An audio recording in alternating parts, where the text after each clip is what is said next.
Baik, investor muda Indonesia.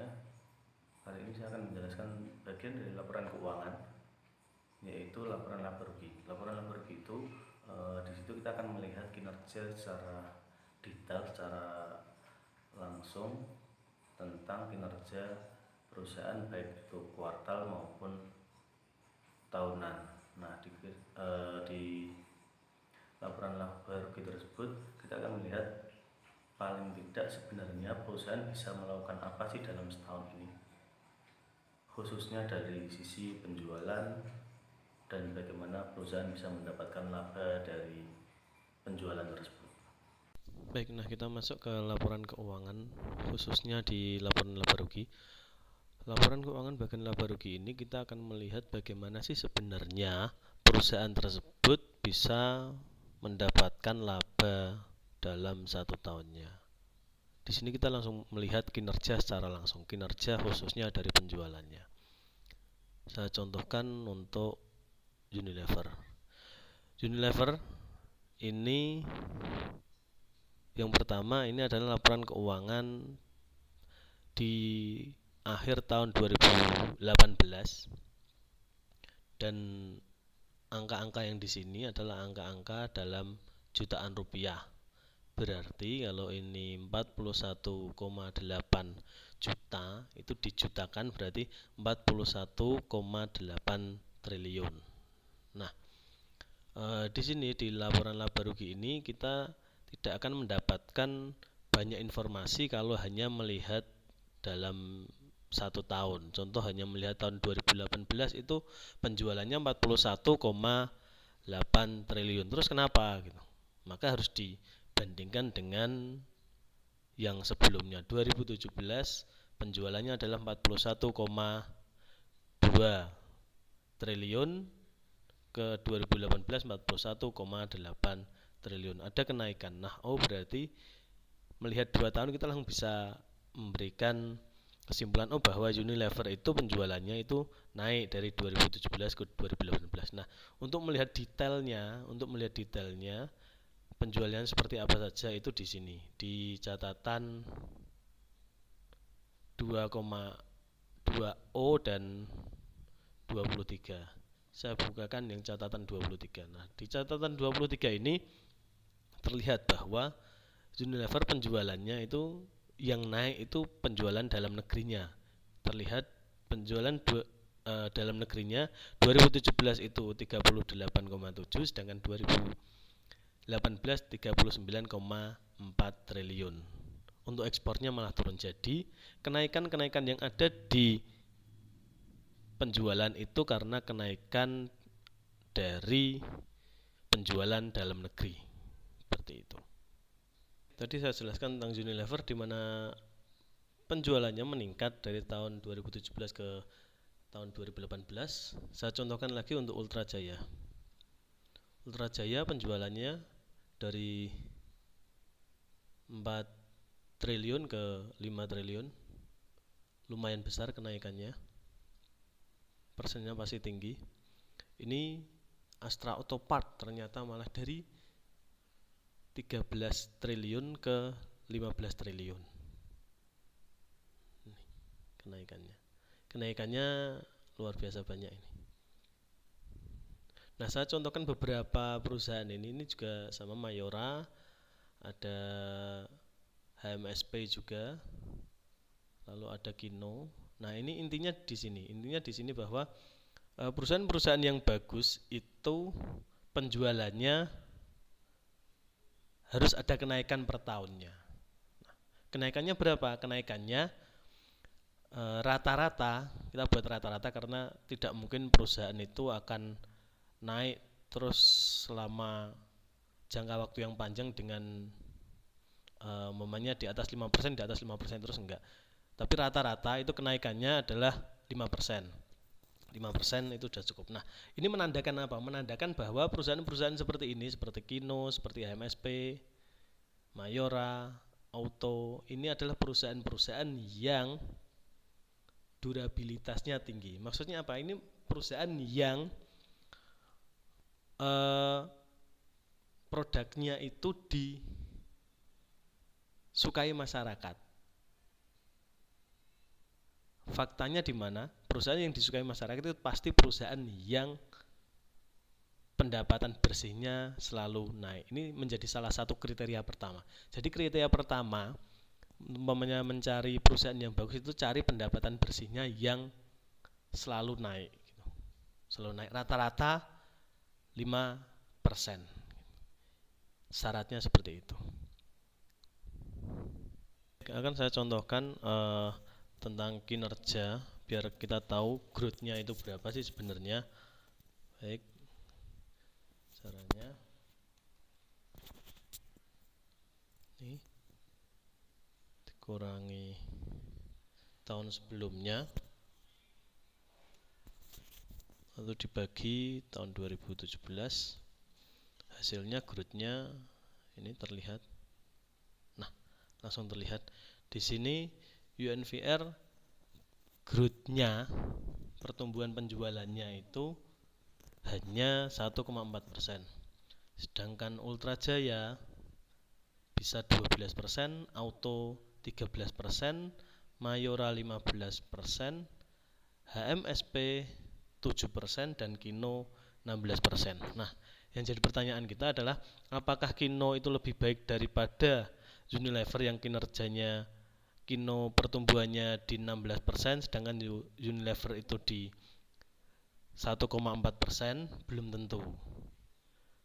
Di sini yang harus hati-hati adalah bahwa tidak bisa membandingkan itu hanya dalam 2 tahun saja. Pembandingan kinerja perusahaan itu tidak bisa dilakukan dalam 1 atau 2 tahun saja, tapi bandingkanlah dengan kinerja 5 tahun bahkan 10 tahun sebelumnya. Karena apa? Karena terkadang penjualan dalam 1 tahun ini bisa melonjak tinggi lalu tiba-tiba besok drop lagi. Nah, jadi yang dinamakan perusahaan yang bagus itu bukan yang seperti itu, tapi yang growth-nya itu pelan tapi terus bertumbuh gitu. Bukan mendadak tinggi terus turun lagi. Itu yang perlu diperhatikan. Maka di sini belum tentu Kino itu paling baik di antara yang lain gitu.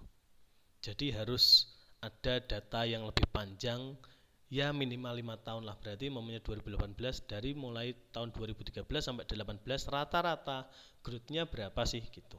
Jadi rata-rata growth-nya itu perusahaan yang bagus, sekali lagi saya jelaskan, perusahaan yang bagus rata-rata growth-nya adalah 5% atau di atasnya.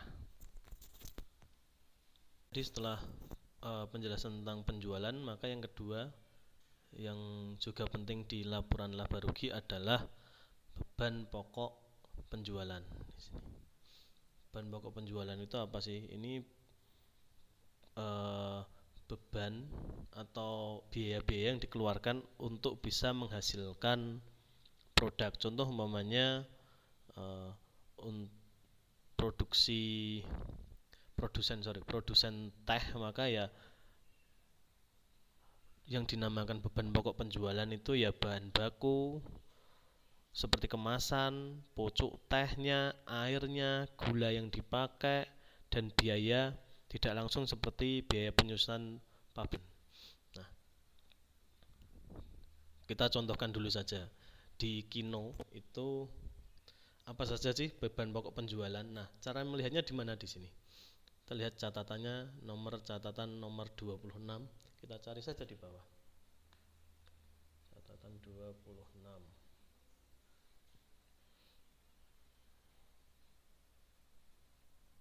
Sebentar ini.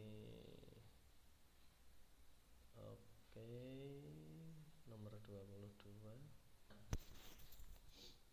Di sini apa saja sih beban pokok penjualan dari Kino ini? Ternyata adalah bahan baku dan pengemas. Biayanya dari sini untuk pembelian, pemusnahan. Nah, jadi bahan pokoknya itu rinciannya adalah pembelian bahan baku dan pengemasnya, lalu tenaga kerja langsung, beban pabrik, dan penyusutan. Ditambah persediaan barang. Itu bahan pokok. Jadi kalau kita ingin melihat sebenarnya secara detail beban-bebannya apa, itu bisa cari di catatannya nanti muncul, oh ini muncul angka 1,9 triliun itu dari mana ya? Dari sini semuanya ini. Dari sini. Begitu. Nah, yang jadi pertimbangan kita yang lebih penting itu adalah bukan hanya mengetahui angkanya ini saja. Oh, ini angkanya naik. Sebenarnya apa ini? Ini yang jadi masalah adalah kalau kenaikan ini terlalu tinggi dibanding dengan kenaikan penjualan. Karena apa? Karena semakin tinggi beban pokok maka akan menggerus laba kotor atau gross profit margin. Contohnya di UNVR ataupun Mayora tadi yang sempat saya buka sekilas. Yang penting itu di sininya, metrik intinya di sini, di laba brutonya. Jadi semakin tinggi laba bruto, maka ini adalah perusahaan dengan kriteria-kriteria yang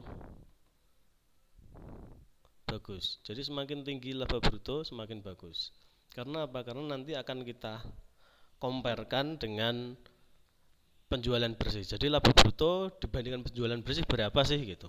Nah, ada beberapa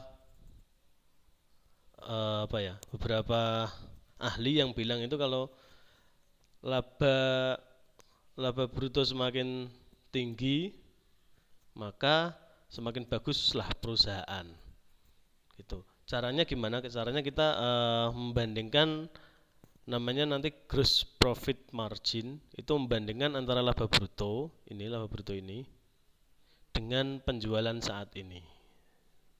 Mayora juga sama nanti.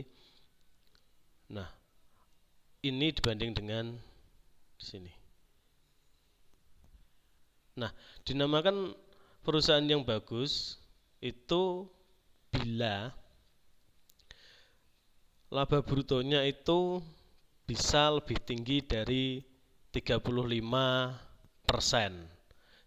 Maaf, gross profit marginnya di atas 35%. Jadi kita bagi saja antara laba bruto dengan penjualan bersih. Baik, akan saya contohkan. Akan saya berikan contoh.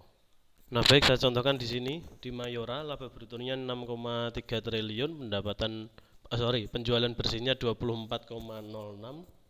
Lalu Unilever 21,09 triliun, penjualan bersihnya 41,8. Sampai di Ultra Jaya di mana laba brutonya adalah 1,9 triliun, di saat yang sama penjualannya 5,4 triliun. Baik, caranya adalah seperti ini. Laba bruto dibagi dengan penjualan bersih. Nah, dari sini nanti kita bisa melihat ini adalah salah satu, saya bilang salah satu, bukan pasti. Salah satu kriteria perusahaan-perusahaan yang bagus adalah gross profit marginnya tinggi. Gross profit marginnya tinggi.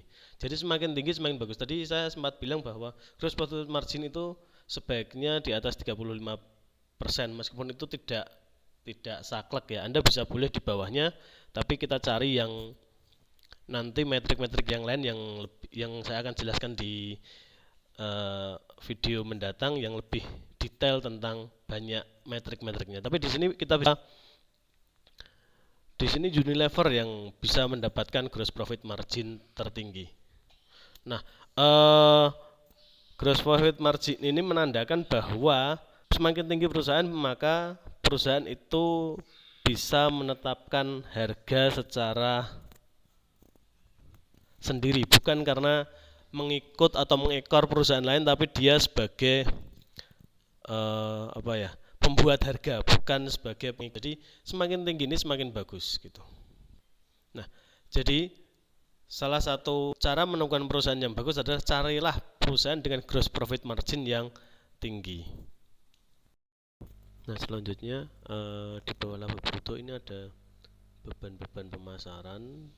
Maksudnya intinya adalah beban-beban di mana ini adalah beban bukan yang terkait dengan proses pembuatan produk, tapi beban yang di luar pembuatan produk seperti biaya pemasaran, biaya penjualan dan yang lain, administrasi, bayar staff seperti itu. Nah, di sini di contoh yang saya berikan contoh Unilever ini antara laba bruto antara beban-beban untuk operasi tersebut dengan beban yang lain itu dipisah, tapi ada yang jadi satu.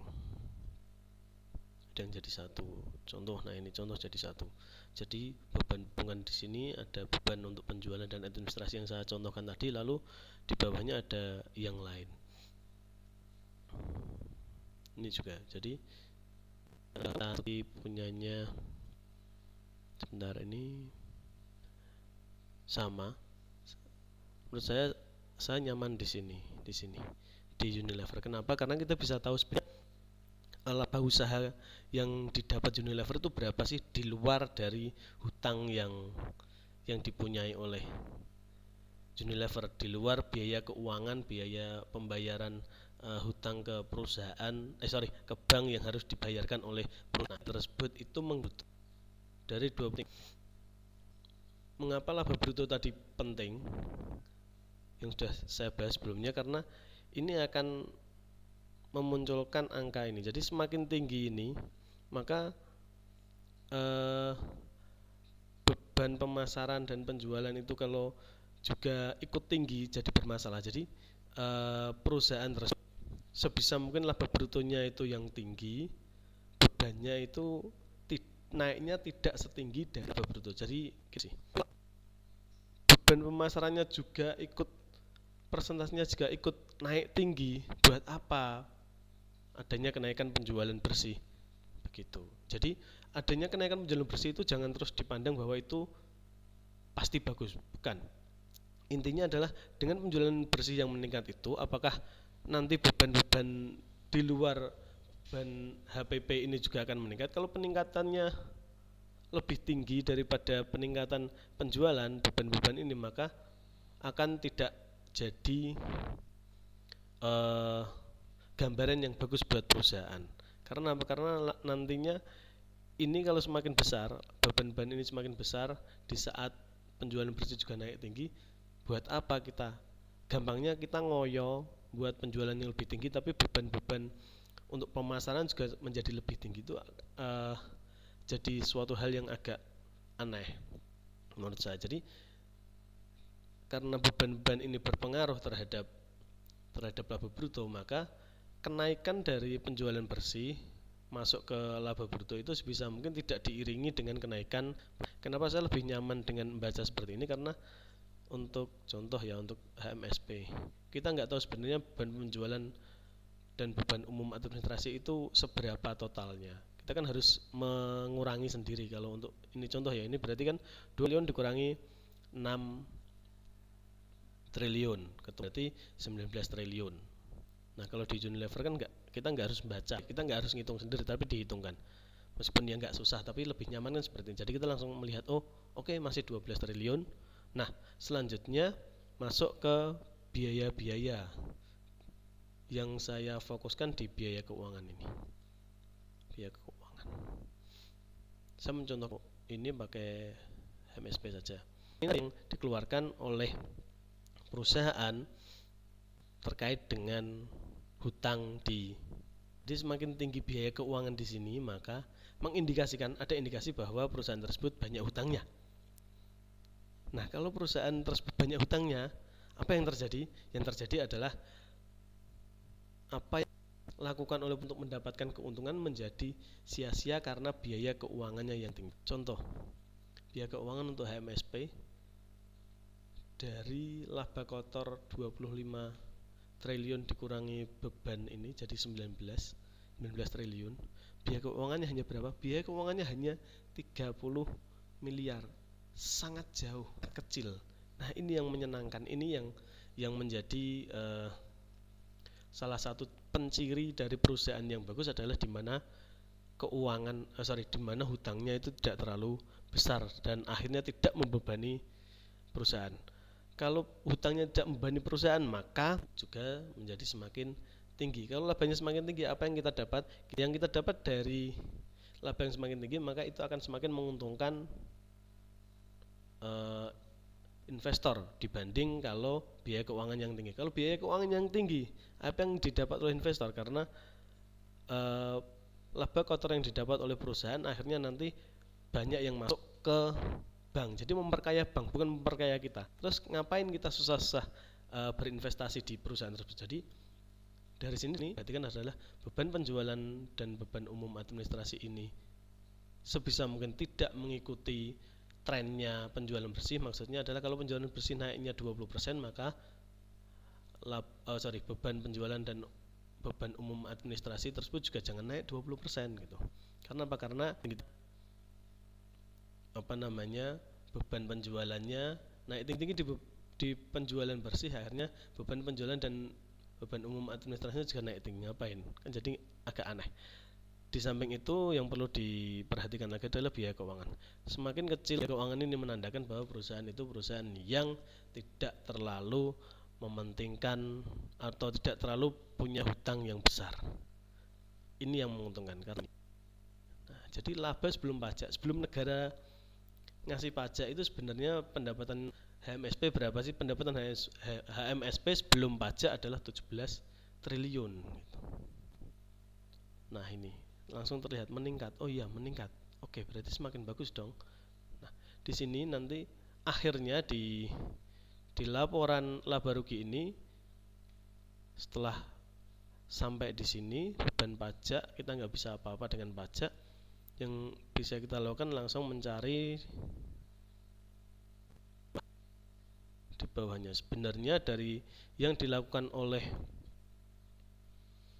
HMSP dalam setahun ini itu berapa sih yang bisa diberikan kepada investor. Nah ini langsung kelihatan bahwa kinerja HMSP itu 2017 itu laba 9, sedangkan laba per saham tahun 2018 itu 116. Nah, ini yang lebih penting di sini. Oh, berarti ada peningkatan dari sisi kinerja. Nah, di sini intinya bahwa untuk melihat laporan di sini, laba per lembar saham dasarnya. Oke. Semakin bagus dari tahun ke tahun atau semakin naik laba per lembar saham mengindikasikan bahwa perusahaan tersebut semakin bagus. Nah, ini menjadi catatan penting untuk mencari perusahaan yang bagus. Semoga bermanfaat. Assalamualaikum warahmatullahi wabarakatuh.